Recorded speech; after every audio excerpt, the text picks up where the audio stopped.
Hello again, I'm Stephen Jerome, and I'm going to continue reading from my third novel, The London Year. This is part 83. Colin is the landlord where Terry lives with Gracie, and Finn on the top floor is an artist doing a portrait of Sebastian.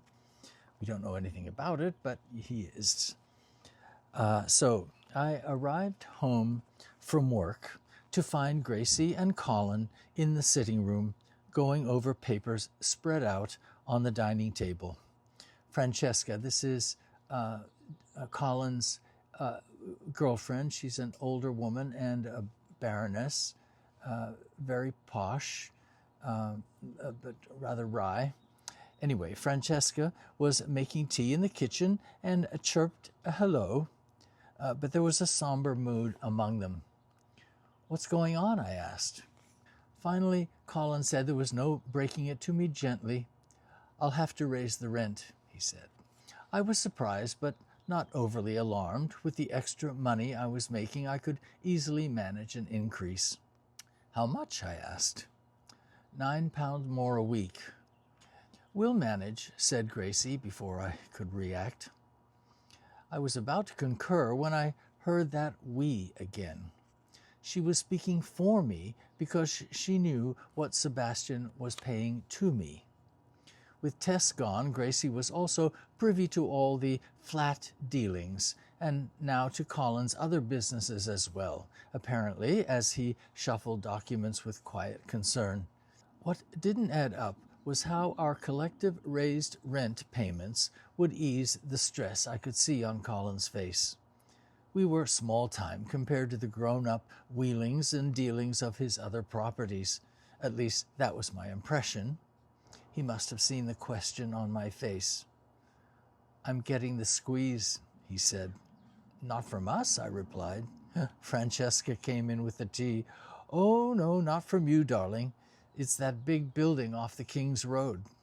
Colin nodded, though from his expression I think he wished she hadn't mentioned it. But Gracie was all ears. "I thought you bought it," Gracie said. "Buying it doesn't mean owning it when you're still paying the mortgage," Colin replied. And then Francesca, "And those big loans involved for the improvements?" Someone's nipping at his heels. "Thank you, darling," Colin said, as if to say, "That's quite enough volunteering." "Like a hostile takeover?" I ventured. Colin swallowed. "Well, that's a little out of scale, but you've got the idea. It's all a bit of a mystery. New building requirements coming out of nowhere, slowing things down, the bank calling me as they never have before, and believe me, I've been a perfect customer. Now they want me to put this place up as collateral, which is exactly what I didn't want to do, didn't have to do 6 months ago." "More collateral," Francesca trilled. "Darling, please," Colin said, sounding pained.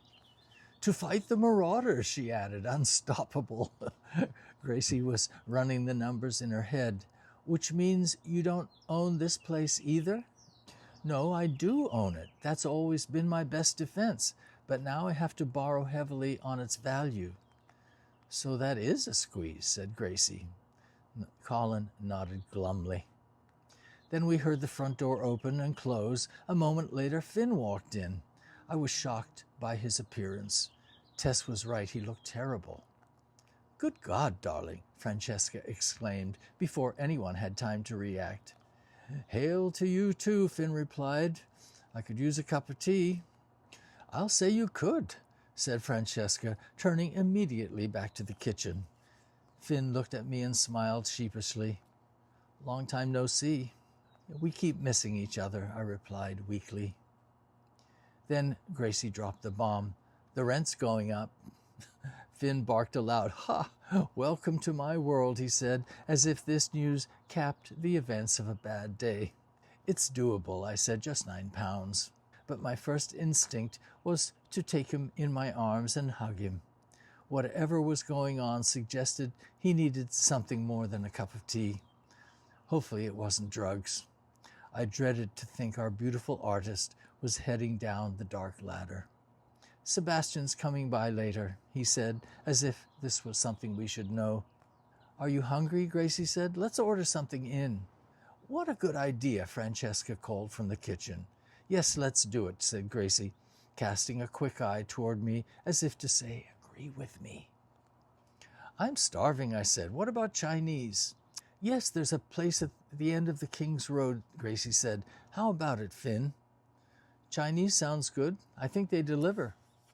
All these sudden imperatives seemed to rattle Colin further, but Francesca insisted on calling the restaurant right then and there.